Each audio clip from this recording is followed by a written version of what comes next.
Bueno, buenas noches. Mi nombre es Breiner José Crepo Martínez. Como pueden ver, el documento de identidad es del, del ¿qué? De ingeniería electrónica. Siguiente para hacer el video sobre el componente práctico de física moderna. Bueno, el cual nos pide que interactuemos un poco con el simulador.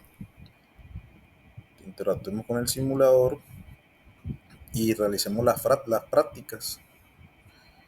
Entonces nos dirigimos aquí donde tenemos los simuladores, cual abrimos el primero,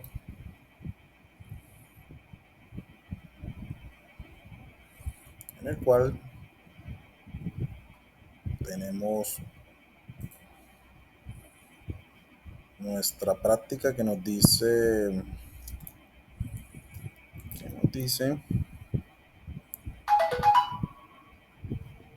bueno, que ingresemos, que ajustemos la escala, que visualicemos valores numéricos en la gráfica.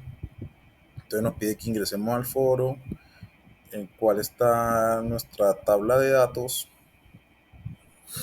Entonces nos dirigimos a la tabla de datos, que ya la tenemos previamente descargada. La tenemos descargada aquí, tabla de datos, y en ella está nuestra referencia para los valores. Nombre es Breiner José Crespo Martínez, estudiante número 4.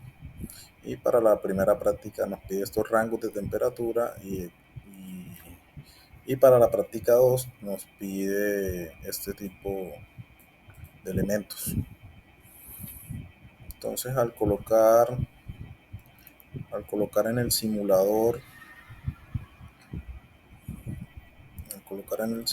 que se me perdió un momento,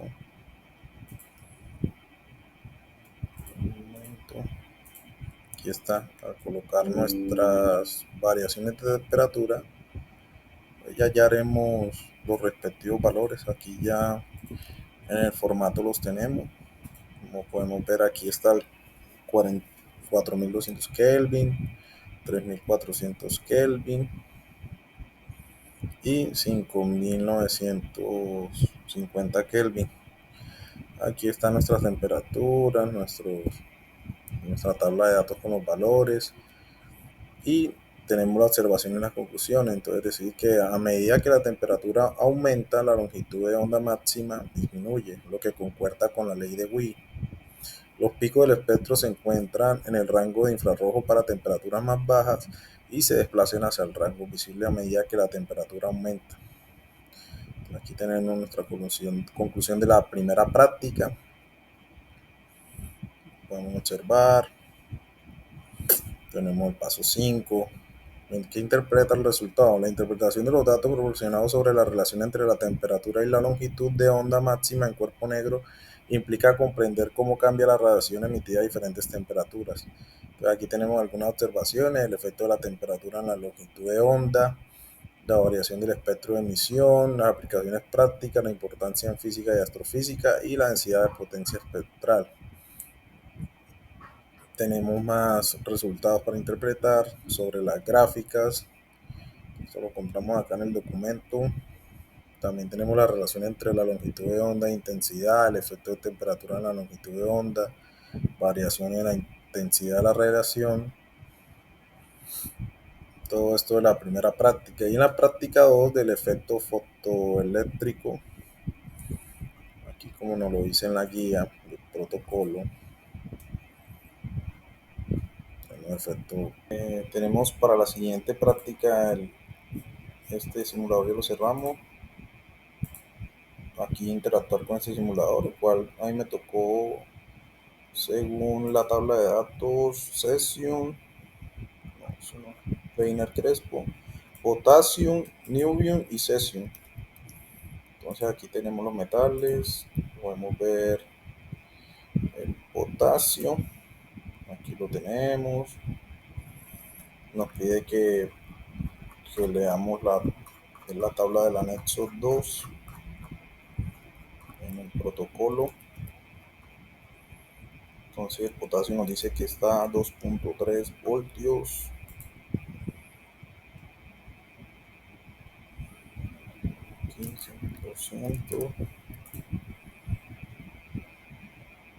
Lo que fluyen los